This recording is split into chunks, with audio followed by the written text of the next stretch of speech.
നമസ്കാരം. Erling ഹാളണ്ടിനെയും Kylian എംബപ്പയെയും പിന്നിലാക്കി Argentina താരം Lionel മെസ്സിക്ക് വീണ്ടും മികച്ച ലോക ഫുട്ബോളർക്കുള്ള ഫിഫ ദ ബെസ്റ്റ് പുരസ്കാരം. 8ാം തവണയാണ് മെസ്സി മികച്ച ലോക താരത്തിനുള്ള ഫിഫയുടെ പുരസ്കാരം നേടുന്നത്.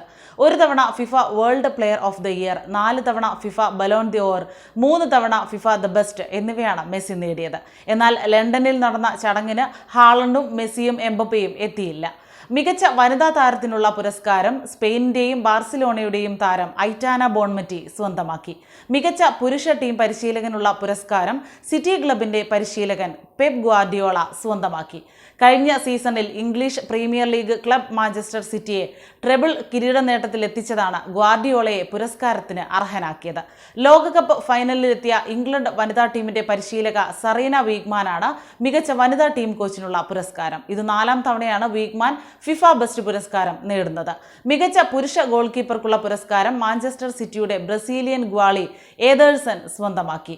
ഇംഗ്ലണ്ടിന്റെയും മാഞ്ചസ്റ്റർ യുണൈറ്റഡിന്റെയും താരമായ മേരി എബ്സ് ആണ് മികച്ച വനിതാ ഗോൾ കീപ്പർ. ബ്രസീലിയൻ ക്ലബ് ബോട്ട ഫോഗോയുടെ ഗില്ലർമെ മദ്രുഗയ്ക്കാണ് മികച്ച ഗോളിനുള്ള പുസ്കാസ് പുരസ്കാരം. സ്പോർട്സ്മാൻ സ്പിരിറ്റിനുള്ള ഫെയർ പ്ലേ പുരസ്കാരം വംശീയതയ്ക്ക് എതിരെയുള്ള പോരാട്ടത്തിന് ബ്രസീൽ പുരുഷ ഫുട്ബോൾ ടീം നേടി. അതേസമയം ലോക ഫുട്ബോളിലെ ഇതിഹാസ താരമായ ലയണൽ മെസ്സിയെ മറികടന്ന് വിരാട് കോഹ്ലി പുരസ്കാരം സ്വന്തമാക്കിയിരുന്നു. പ്യൂബിറ്റി male athlete of the year പുരസ്കാരമാണ് കോഹ്ലിക്ക് ലഭിച്ചത്. ഫൈനൽ റൗണ്ടിൽ അർജന്റീനിയൻ ഇതിഹാസം ലയണൽ മെസ്സിയെ മറികടന്നാണ് കോഹ്ലി ഈ നേട്ടം സ്വന്തമാക്കിയത്. ഡിസംബർ 31-നാണ് പുരസ്കാരങ്ങൾ പ്രഖ്യാപിച്ചത്. ക്രിക്കറ്റിലെ ഏറ്റവും പോപ്പുലർ ആയിട്ടുള്ള അത്ലറ്റുകളിൽ ഒരാളാണ് കോഹ്ലി. ആരാധകരുടെ കാര്യത്തിൽ കോഹ്ലിയും മെസ്സിയും മുന്നിലാണ്.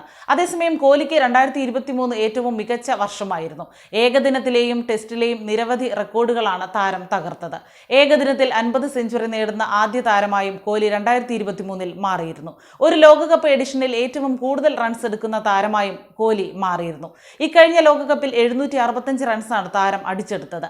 ലയണൽ മെസ്സി, നൊവാക് ദ്യോക്കോവിച്ച്, Carlos Alcaraz, LeBron James, Max Verstappen എന്നിവരെയും അവാർഡിനായി പരിഗണിച്ചിരുന്നു. ഫൈനൽ റൗണ്ടിൽ കോഹ്ലിയും മെസ്സിയും മാത്രമാണ് ഉണ്ടായിരുന്നത്. കോഹ്ലിക്ക് 5 ലക്ഷത്തിലേറെ വോട്ടുകൾ കൂടുതൽ ഉണ്ടായിരുന്നു. ഇതോടെയാണ് താരത്തിന് പുരസ്കാരം നൽകാൻ തീരുമാനിച്ചത്.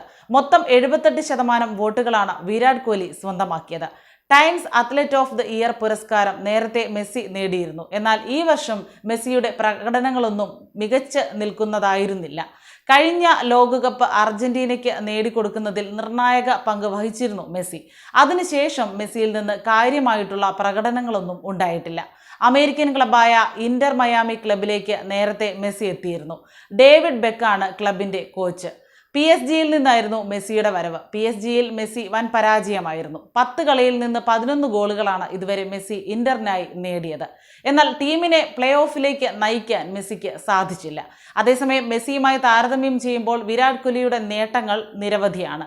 ലോകകപ്പിൽ 35 മത്സരങ്ങളിൽ നിന്ന് ഇതുവരെ 2048 റൺസാണ് കോഹ്ലി അടിച്ചെടുത്തിരിക്കുന്നത്. 66.06 താരത്തിന്റെ ശരാശരി. സച്ചിൻ തെണ്ടുൽക്കർ കഴിഞ്ഞാൽ ഏറ്റവും കൂടുതൽ ലോകകപ്പ് റൺസ് അടിച്ച താരം എന്ന നേട്ടവും കോഹ്ലി സ്വന്തമാക്കി. സംഘക്കാരെ മറികടന്ന് കൂടുതൽ തവണ 2000 റൺസ് കലണ്ടർ വർഷത്തിൽ അടിച്ചെടുത്തതിന്റെ നേട്ടവും കോഹ്ലി സ്വന്തമാക്കി. 7 തവണയാണ് ഈ നേട്ടം താരം സ്വന്തമാക്കിയത്. സംഘക്കാരയ്ക്ക് 6 തവണയാണ് ഈ നേട്ടം സ്വന്തമാക്കാനായത്.